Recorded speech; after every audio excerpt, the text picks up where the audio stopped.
Kecilnya kan, awak orang Minang Buya, itu baju orang Arab Buya pakai, tidak cocok di sikut.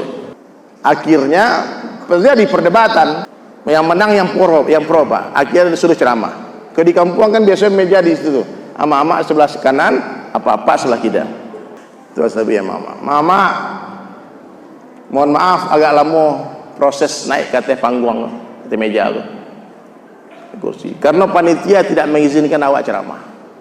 Alasannya sederhana, karena awak bersorban. Waktu itu saya keluarkan uang 5 ribuan. Uang 5 ribu lama itu kan turun kami monjol tu Pak. Ambo tanya sama mak, kurang mago mak, kurang mago, kurang awak aja.